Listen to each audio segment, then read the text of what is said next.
One of the biggest things that can level up anybody's career, whether you're a studio owner, recording engineer, producer, mixer, mastering engineer, isn't gear, it's not plugins on Black Friday, and that's giving yourself permission to fail.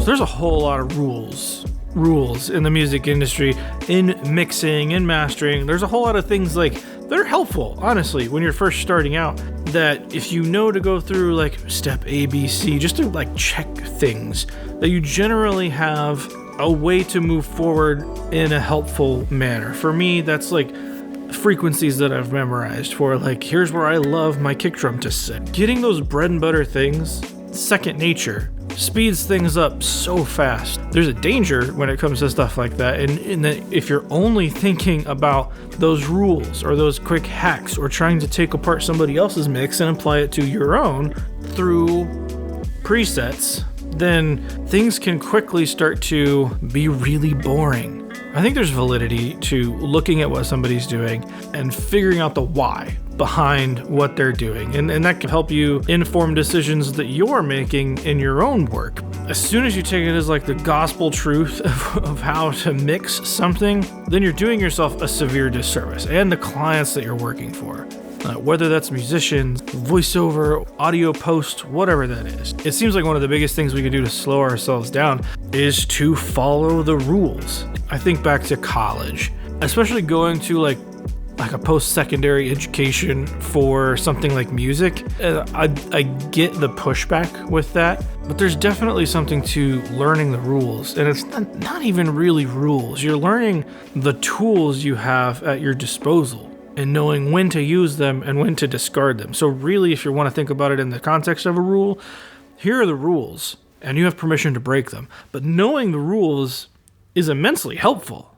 I think about that in a mix context. There are so many things that are like traditional ways to think about it, or approaches that you can take to a mix, or even zoomed out here, traditional ways you can approach a mix so that whatever given market you're working in can receive it in a way that they're used to.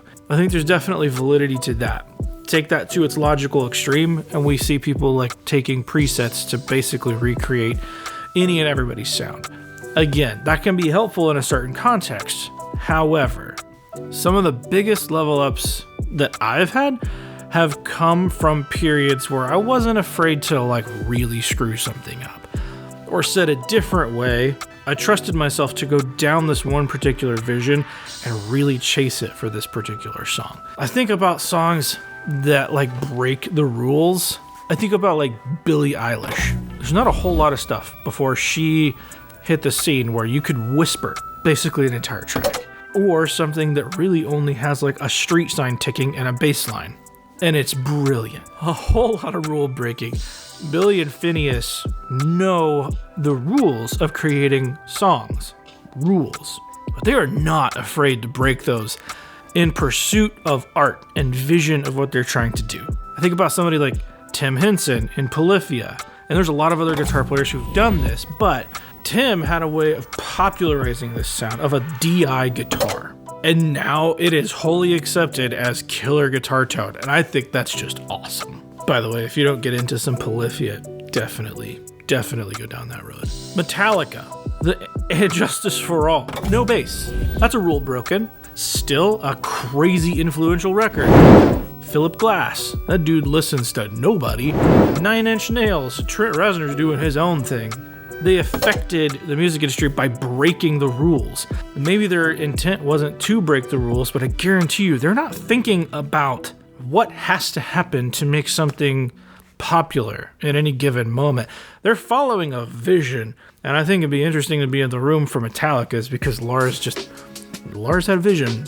To take a step back and look at the body of work of these artists, they're not concerned with following what's expected of them, I think is a good way to put it. They had an end goal that they knew they were going to hit, and they went for it. And rules and mixing tricks and presets aren't going to get in the way of that. Obviously, these are pretty extreme examples. It is really easy to think that you have to do something a certain way because that's how everybody else does it. I work in a segment of the industry that is really saturated, and these particular drum tones are pretty much all over this particular genre. And I kind of try to shy away from the traditional ways of mixing that, and it's not because I dislike it. I want it to sound different. I want this one thing to have an identity, or mastering things in that same subgenre of music. I don't have to get into what it is, that's not important. I had a conversation with an artist that I was mastering for in this particular genre. This was after I had mastered it the first time. I'd basically gone after the traditional sound within that market. Loudness levels, low end, kind of tropes for this particular spot. And they didn't like it. And we had a conversation, and they weren't concerned with going down the road of what typically happens in this genre, and I was all for it. I mean, it was definitely foolish of me to assume that they wanted to sound like everybody else in their genre.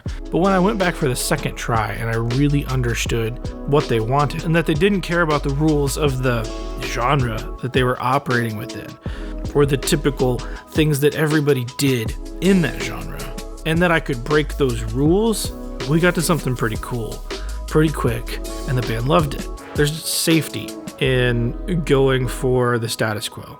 And if you shoot your shot in that way, you'll probably make the basket. You'll get the job, you'll get the gig. But thinking beyond that, and having a long-term career in something, you have to be willing to go down those rabbit holes. And trust that sometimes different is not bad. To say this a different way, the song tells you what it wants.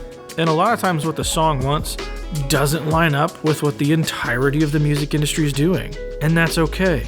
It may piss some people off. It may put some people off in that genre.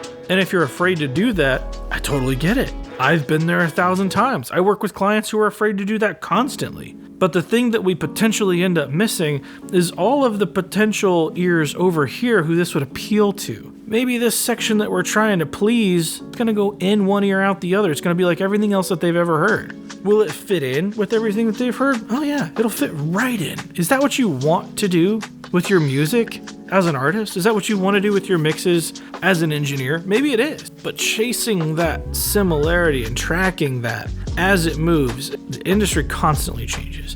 Sounds constantly change. And if you're always like one step behind where that is, then you're always playing catch up.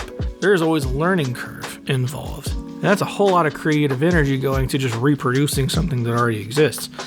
If you take note of what's happening over here, you use this as inspiration and say, okay, I see what is happening on this side, but I really want to try this. Imagine if some of the tones on the Polyphia records were just like every other metal record out there. And I mean, the argument can definitely be made that it's ubiquitous at this point. Anything that gets to that level is basically being replicated. I mean, the dude has signature amps out. And he's not the first person to do a guitar sound like that, not by any stretch of the imagination, but I would argue that's the first like really popularized version of that sound. Or Billie Eilish, not the first person to whisper on a track, not the first person to use like Foley in a beat to make it make sense, but the whole package there. Not afraid to break rules. 9 Inch Nails, not the first person to put a severed pig's head on a cog and turn it around for a music video.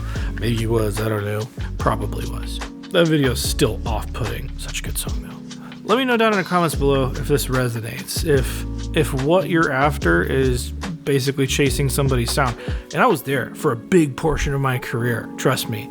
There were mix influences that I followed religiously, and I wanted to know what plugins they were using, and I wanted to know how they carved out those guitars, and I wanted to know what amps they were using, what guitars, what cables. Like, it's obsessive. And ultimately it doesn't matter because the songs we're working on are wholly different. Being willing to try something and fail miserably was way more useful than the countless hours I spent trying to rebuild someone else's mix into my own workflow. I figured out sounds I like. I figured out workflows that worked. I figured out my own personal taste in music, in the sounds that I record, and it's made me work so much faster. And it also keeps me open-minded to learn new things constantly. Anyway, Comment down below if you know what I'm talking about. All right. I'm done. See ya.